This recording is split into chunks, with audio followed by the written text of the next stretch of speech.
Voodoo Tribe, it is your girl Naja and I'm back with another video. This video is going to be a tribe tea video.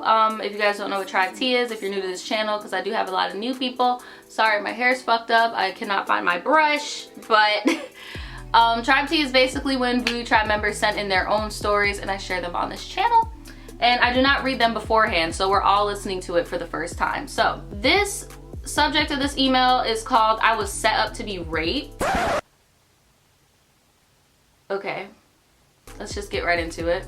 I have a feeling this is about to be sad and possibly piss me the fuck off. Hi Naja, I hope you're doing well. Your last Tribe Tea episode about the 15-year-old who went to party with her sister and then the cops ended up hauling off some pedos to jail inspired me to share my story about the time my quote-unquote friends set me up to be raped. I'm going to put the info card to that video she's talking about up here. This happened 6 years ago when I lived in Texas for a while. I'd been working at Target for a few months and made a few friends, or so I thought. A girl who worked there and I became close, and we quickly bonded over the fact that we were both from the same city in Cali and the fact that my boyfriend's son's dad's mother, damn, that's a lot of lineage right there, had a baby with her uncle, so we're practically related. Let's call her Cindy. Cindy and I would go to amusement parks together, have sleepovers, the whole nine. She had a boyfriend that was kind of controlling. Even though I hadn't met him yet, I really didn't like him. To be frank, she didn't seem to think he was the one either, but wasn't trying to hear that from me. That's very true, y'all. Like, if y'all have a friend, sorry to get sidetracked, but if you guys have a friend that is with an ain't shit ass dude, don't be telling them over and over and over and over again, like, break up with them, because all they're gonna wanna do is just prove you wrong that it can work. They kinda have to figure that shit out for themselves. So Cindy's boyfriend had a cousin, Brian, who also worked with Cindy and I at Target. He would joke around with me, but I never thought anything of it because that's how we all joked around at work. All of us were work buddies with one another. No biggie. It wasn't until Cindy told me straight up that Brian liked me, that I knew of his feelings. After she told me that, I made it a point to never give Brian the wrong impression. Not that I had before, but just to be certain that he wouldn't get the wrong idea. He seemed to be a nice guy, he just wasn't my type. He was over 6 feet, I believe, but his head was too small for his body and he had big old fish eyes. Damn. He was a big dude as well. Now, I love me some chubby chubs, teddy bear loving, but it has to be tight, if that makes sense. Brian was just the jiggly, jello, sloppy type of bear. Basically, I just wasn't feeling it. I told Cindy this, the way less detail, of course, because I'm classy as fuck. She kept telling me to give him a chance, even though I had a boyfriend. What? Like, she trying to get you to cheat on your man? Like, the fuck? Okay, well, she knew he and I were having problems, but dang, couldn't she have at least suggested someone more attractive? What type of homegirl is this? One day at work, one of the newer girls came up to me asking if I like Brian because she likes him. This girl was super pretty and thick in all the right places, okay? So it just seemed odd that she would be interested in him. I told her that he's a cool friend and that if she liked him, then she should go for it. Even though I gave her the green light, she just stood there and kept gassing him up to me. I just nodded my head like, okay, let me know how his dick tastes, the fuck? Ugh. Don't let me know that. I don't want to know. It probably tastes like hot dog water with his little sloppy ass. She finally walked away and the first person I see her talk to is Brian. That right there told me it was super staged. It was an attempt to make me jealous and therefore feel the need to hop on his undoubted— sorry guys, my camera died, but what the fuck is new? Hopefully I'm at the same spot. Okay, hold on. Back to the story. Okay. Fast forward a few days, Cindy asked me if I want to hang out with her one night after work. I said yeah. She adds in that her boyfriend will be going and that she wants me to get to know him since I kind of hated his guts. Okay, fine. Then she throws in a, by the way, Brian is going. Wow, bruh. Reluctantly, I agreed and now it's whatever.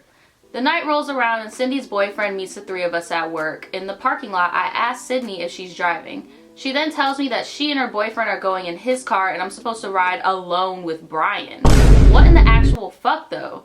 Fine. Whatever. She knows I'm pissed but insists we do it that way.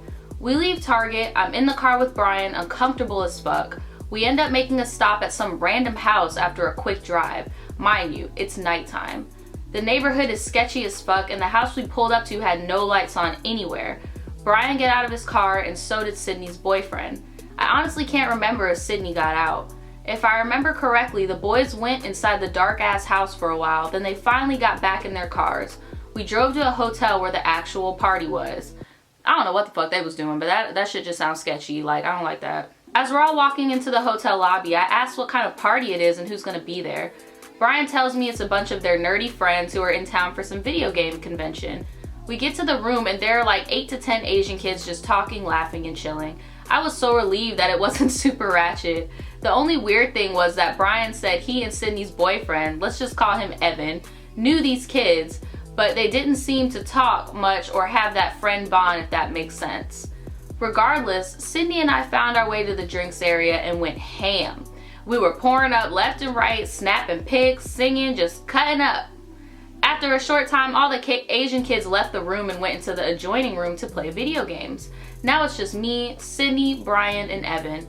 We talk for a while, I'm faded as fuck, and then Sydney and Evan go into the bathroom to talk, aka fuck, exactly, which left only me and Brian. I don't know who suggested it, but he and I ended up in the bedroom together just sitting on the bed and talking.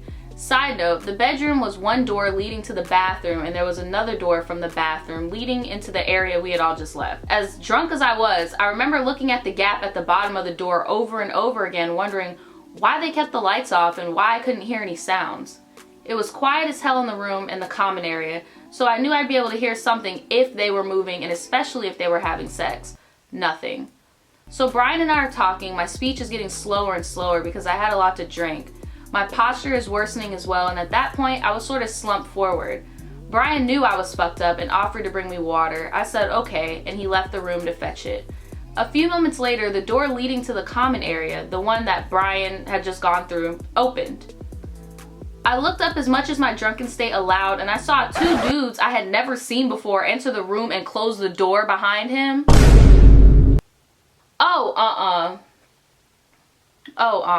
These guys were not at the party whatsoever. I had scanned the room several times. As they entered the room further, they literally tiptoed over to where I was sitting on the bed as if not to alarm me.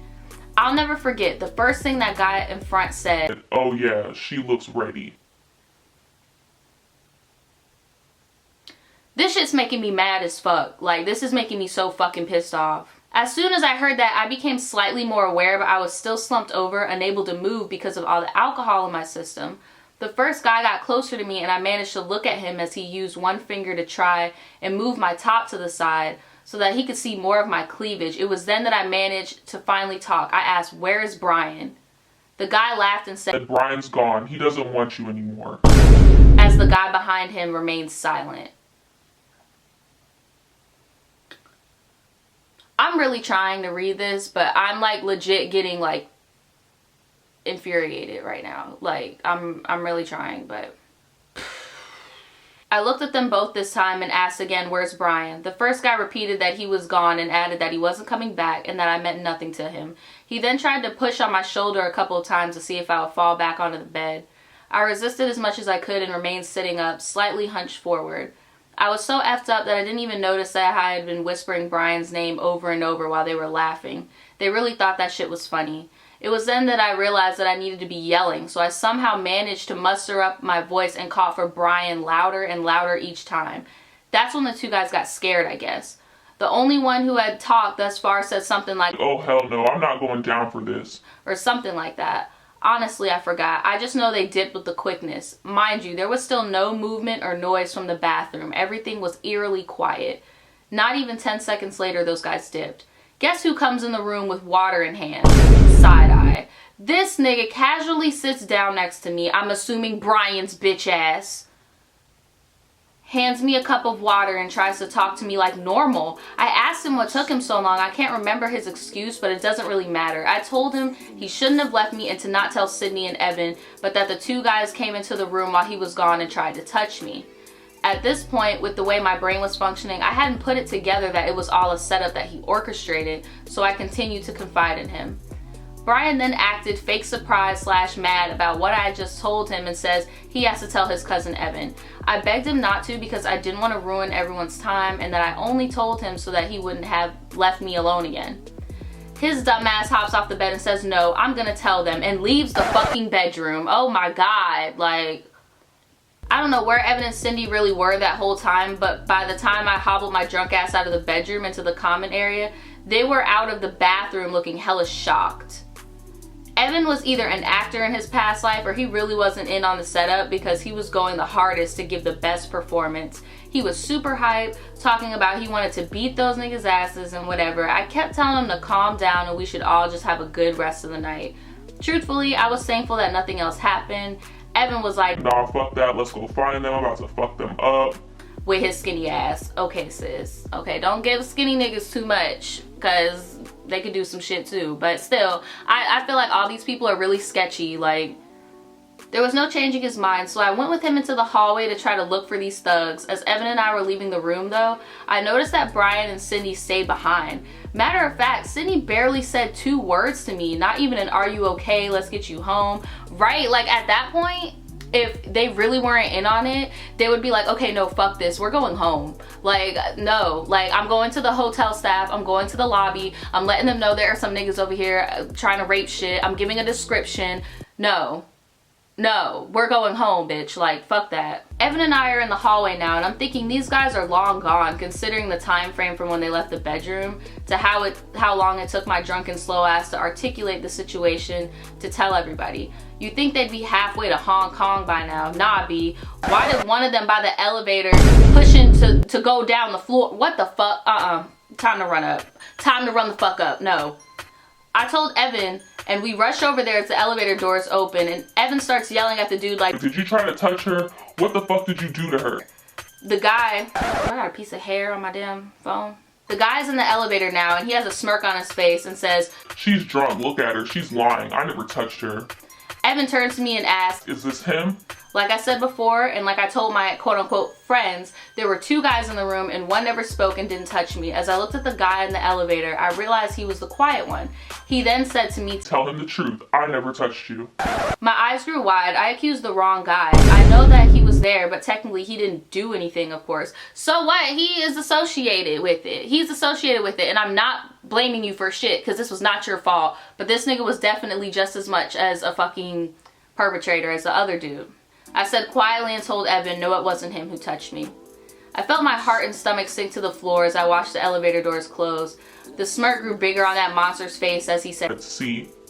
I swear to fucking Christ, Naja, that I just wanted to die right there, because I knew based off of what happened, they would think I was making it all up, and that's exactly what went down. Evan turned on me and started yelling, saying I'm a liar. I didn't know what I was talking about. By this time, Cindy and Brian conveniently came out the room into the hallway and met us near the elevator. Evan angrily explained what happened, and then Brian got mad at me too, saying I made it up. Meanwhile, Cindy is still quiet. I'm arguing with them, trying to tell my side and looking to Cindy to believe me. Nothing. We get so loud that the Asian kids come out of the adjoining room and ask us to leave because we're causing too much drama. The next day I tried to explain my side again, hoping that sober minds would comprehend the situation better, but nothing. Nothing stuck. When I tried to talk to Sydney face to face, all she did was stare blankly into the distance as if she was just annoyed and trying to tune me out. She later said that she couldn't be friends with me anymore because her boyfriend Evan thought I was too much and a bad influence. I never spoke to any of them again. I moved back to Cali months later and blocked them all on Facebook. From what I heard years ago, she still lives in Texas and got pregnant by Evan. I don't know what Brian is up to, hopefully rotting in jail, right? Hopefully. I hate to admit it, but it took me quite some time to put it all together that I had been set up. I guess it was because I had to get over the sting of them not believing in me. I had to move past the fact that I consider them friends and that friends wouldn't do that. They did all that just because I didn't like Brian back. That's literally the only reason that makes sense based off of what creepy rapey number 1 said. I promise I never led Brian on. If I had, that still is no reason to have someone raped. That's very true. Even on the ride to the hotel, I told Brian I only liked him as a friend.